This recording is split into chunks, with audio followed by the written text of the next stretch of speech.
Hey everyone, we're back for round 3. We're against Climb Nice. We won the die roll again, very convenient. We would like to play first. We'll keep. I'm going to go for the turn 1 Spyglass play, which is, it can shut off fetch lands, so our opponent might have a hand vulnerable to this. And if they do, they probably have to force it, which is cool, because that increases the likelihood that our Thought-Knot Seer will resolve. Ooh, we can name Wasteland, and we will. We're against Pox, by the way.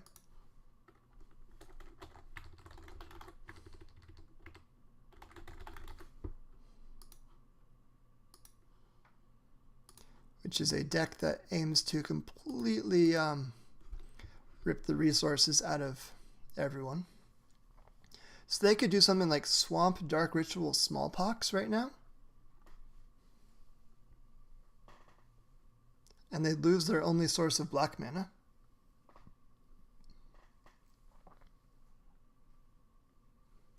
However, if they don't do that, I'm going to take their Smallpox. Dark Ritual. Crucible. Okay. So now I'm going to jam out a Thought-Knot Seer.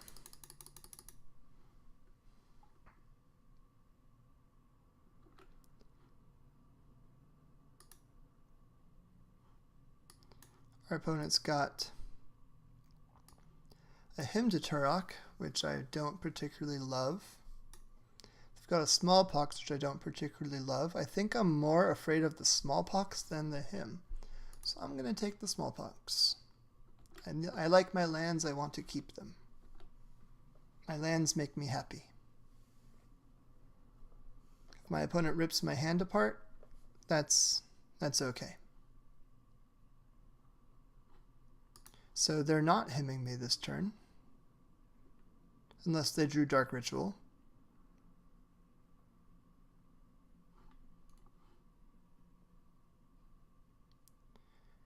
They could be casting Innocent Blood. Ooh, they did draw Dark Ritual. Wow.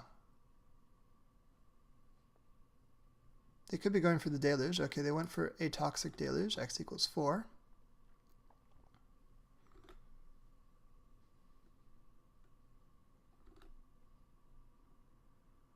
So now we're going to Vesuva, Eldrazi Temple, cast a Ballista for 1. This kind of acts as Smallpox insurance against cards like Liliana of the Veil, Innocent Blood, all the Diabolic Edict effects.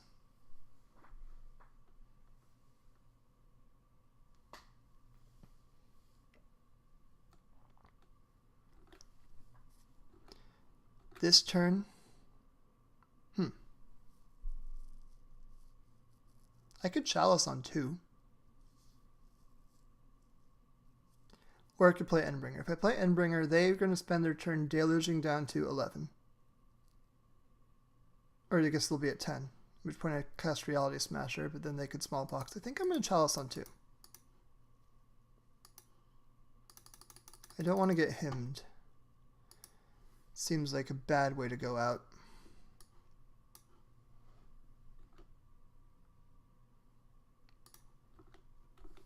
So we can just continue to tick in with this Ballista.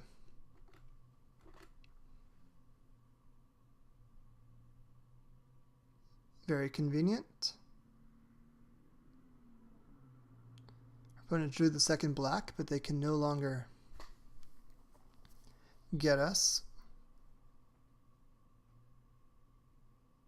Opponent's deluging for 1. We're going to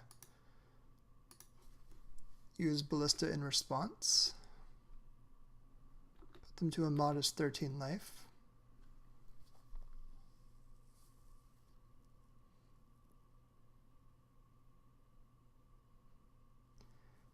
See, if I go, I have 6 mana here, and this brings me to 9, so Ulamog doesn't help yet. I think I'm going to Endbringer.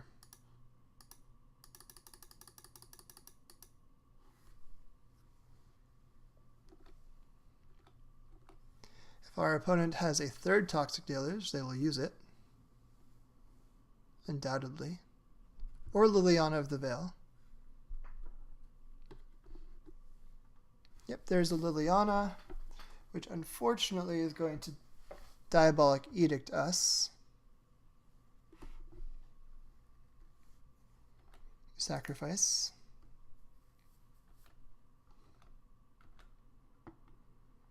So now we have a Matter Reshaper.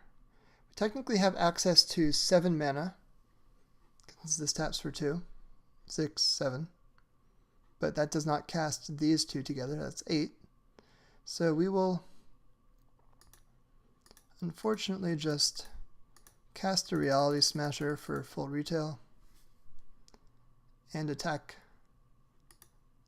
I believe, Liliana.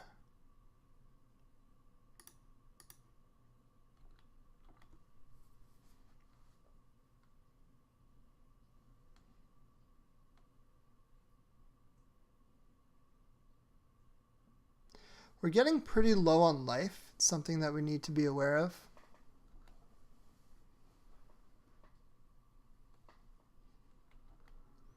Our opponent's sitting on a Hymn to Turok in hand, but they can attack us to 6 right now. Innocent Blood, ouch.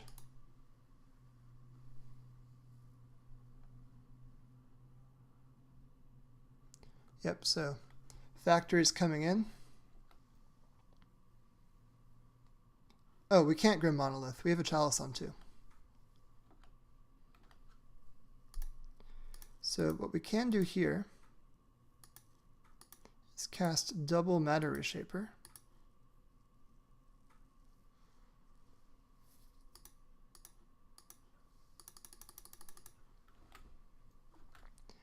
And hope that this lets us stay alive for a while.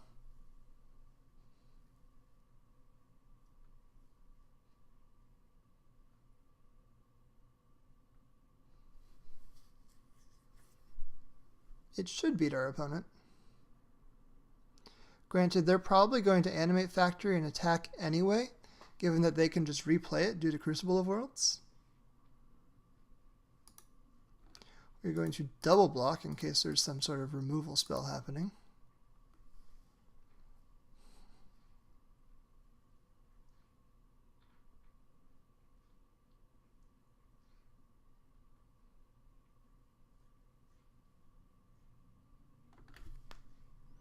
Let's see what we get. A Wastes, we'll put it on the battlefield. They replay Factory. A second Waste, so we have 6, 7, 8 mana available to us, which is not 10.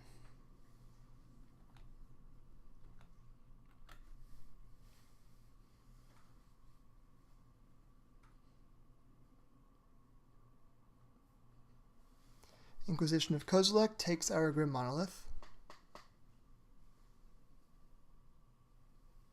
which again we can't resolve because of Chalice on 2. This game was a little bit closer than it should be. I was a little bit cavalier with my life total for a while there.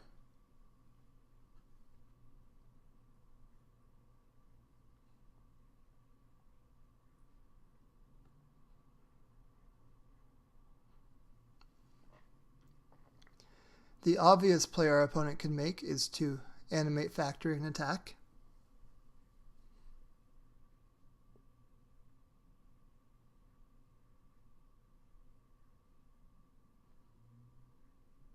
Unfortunately, if we draw our second Sorcerous Spyglass, we cannot name Mishra's Factory because it won't resolve.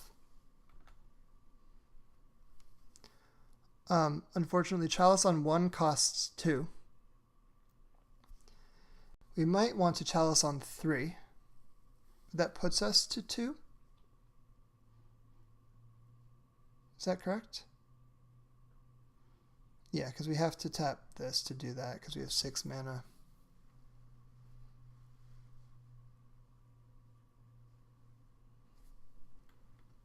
So I think we wait.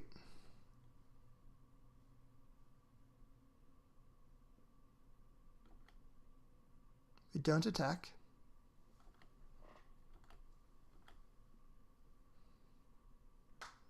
We let our opponent use their Liliana that I'm almost certain they have. But I just couldn't afford going to 2 there.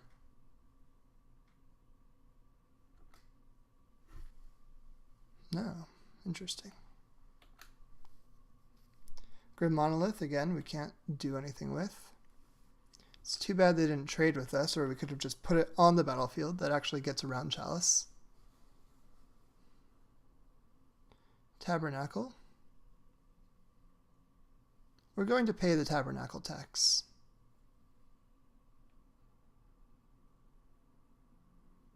Animate, okay.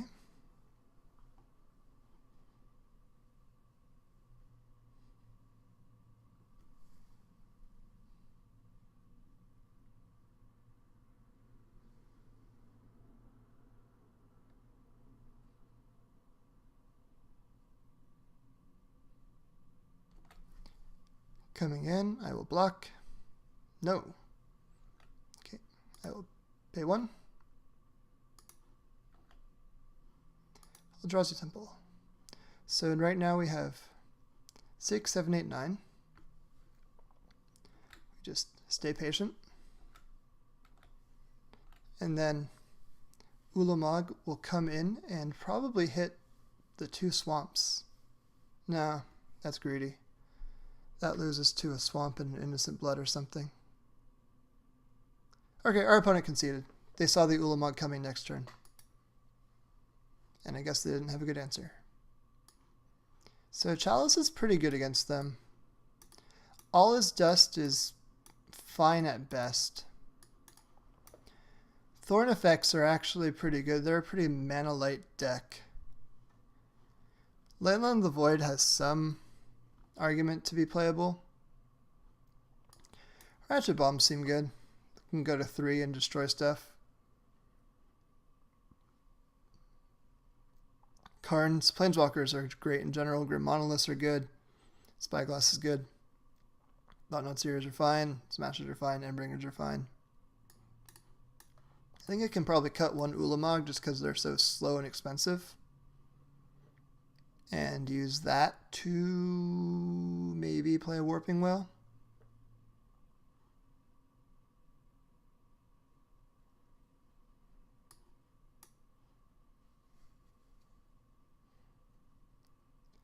Yeah, I like that. Just kind of extra mana when we need it. So this is a Chalice on 1. Followed up by hoping we draw a land in 2 draw steps. I think that's enough. I will keep it. It's a bit greedy.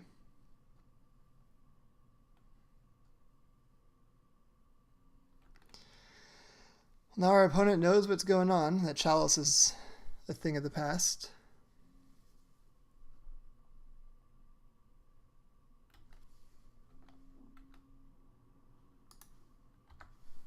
If we draw another Ancient Tomb off the top and they don't have a Wasteland, we're in really good shape.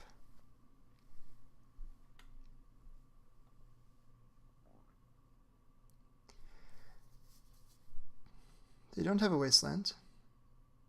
So part 1, success. They might have Dark Ritual into Smallpox right now. If they pox me, what am I discarding? Probably Endbringer. Sinkhole. Yeah, is dead.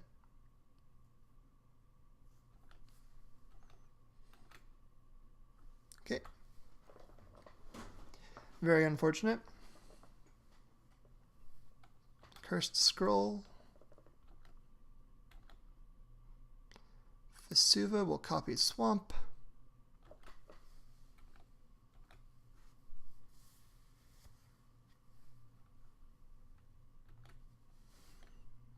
Untapped land. I should have been more specific. It's the wrong untapped land. Funny enough, we cannot create colorless mana right now with our lands on the battlefield. But now we can...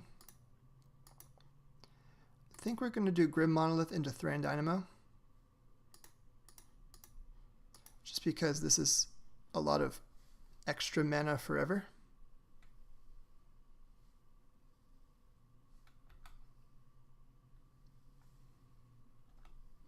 So now when we untap, we'll have access to 1, 2, 3, 4, 5, 6, 7, 8 mana for an Eldrazi.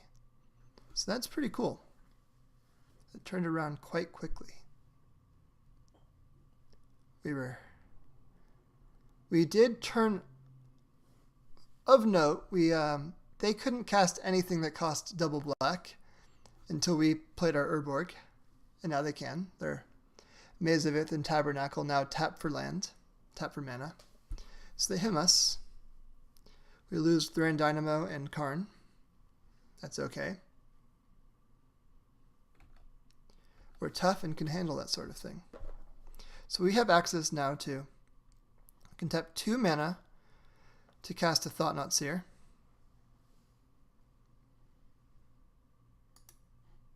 So I'm going to cast Thought-Knot Seer, pay this, and 1 colorless.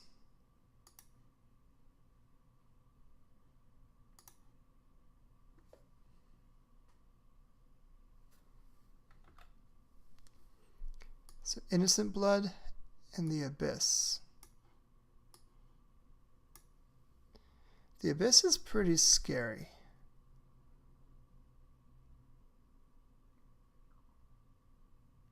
So are the hymns.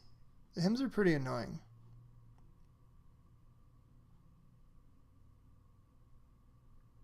I think if we take Innocent Blood, they're forced to cast Abyss if they get it.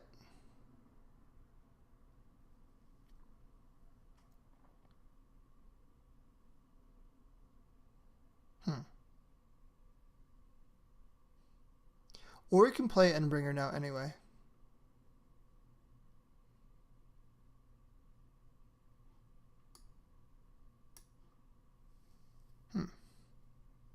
This is pretty annoying. If we play Endbringer, we lose Ulamog for sure. But if they draw a land, they could double him us anyway. But if we take Innocent Blood,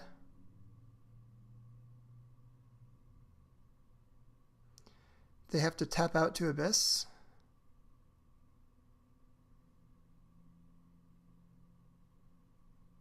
Yeah, they'll take Innocent Blood. Untap Grim Monolith. And pass the turn. So this means if they draw a land and can Abyss us, which is a big if, they have to draw a land here, that they have to tap out. And if they don't Abyss us, we will be able to cast Ulamog. So either the Abyss doesn't work, so they can him us, and that's their best play. Hey, we still have Ulamog. Very cool. Okay, so if we pay for Thought-Knot Seer, we'll have 6, 7, 8, 9, 10.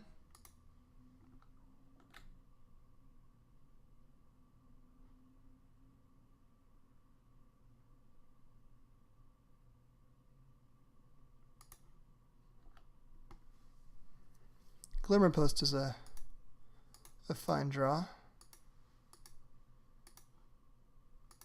So now Ulamog comes down. And let's take out... Oh, GG's. Okay, we don't need to decide anymore. We won the match. I'll see you all for round 4.